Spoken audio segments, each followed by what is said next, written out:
Hey everyone! In today's video, we'll take a look at a legendary pawn-driven game played way back in 1834 between Alexander MacDonald, a talented chess master, and Louis de la Bourdonnais, who at the time was considered the strongest player in the world. MacDonald had the white pieces, and la Bourdonnais played with the black ones. We'll follow the game from MacDonald's point of view. He starts with e4, and black replies with c5, the Sicilian defense. White develops the knight to f3, black plays c6, and then comes d4, striking the center right away. Pawns are exchanged on d4, and white recaptures with the knight. Black immediately responds with e5, gaining space in the center. White trades knights on c6, and black takes back with the pawn, strengthening the center and eyeing up d5 later. White brings out the bishop to c4, keeping d5 under control. Then comes f6, attacking the e4 pawn, but white responds with g5, pinning the knight to the queen. Black plays e7, breaking the pin and threatening to capture on e4. White doesn't castle yet. Instead, e2 to protect the central pawn. Black goes for d5, grabbing space and initiative in the center. White captures the knight on f6, and after black recaptures, white doesn't exchange on d5, instead pulling the bishop back to maintain pressure. Capturing on e4 would destroy black's pawn structure, so they castle. White follows and castles as well. Black pushes the a-pawn, threatening a4, which would trap the bishop. There's nowhere for it to go. So white first captures on d5, and after black recaptures, they bring a rook to the center. The d5 pawn is now under pressure. Black pushes it further, d4, and white follows with c4, blocking the diagonal and making sure a4 is no longer an issue. Now the bishop can fall back to c2 if needed. Black brings the queen out to b6, preparing to double the rooks. White repositions the bishop to c2, now eyeing the king side. And then white offers a poisoned pawn on b2. If black captures, they walk into h7, and after king takes, white wins the queen. But black doesn't fall for it, and instead brings out their bishop along the long diagonal. White develops the knight to d2, heading toward e4, a key blockading square. Black places the rook on e8, applying pressure in the center. But both sides avoid trades for now. Black pulls the bishop back to f6, not only dodging exchanges, but also prepping the central pawn break, f5. White reacts with c5, freeing up c4 and opening up diagonals. Now if f5 comes, the king's defenses might weaken. Black's queen is attacked. It retreats to c6, creating a strong diagonal battery.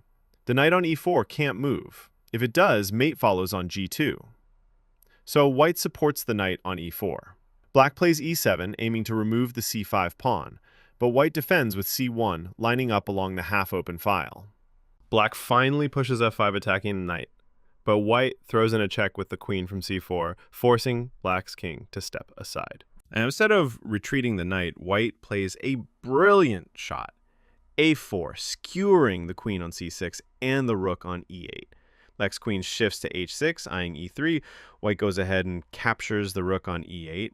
While black takes the knight on e4, black's light square bishop becomes powerful, threatening to destroy white's pawn shield with f3. Although white has an exchange up, those light squares are crumbling. White tries to stop it all with c6, hitting the bishop, but capturing the bishop on e8 now lets white grab the b7 pawn and create a massive passer. So instead, black plays f3, sacrificing the bishop on b7. White sees all of this and doesn't touch the bishop. Instead, c2 to defend the second rank. But the queen still comes to e3, forcing h1 again.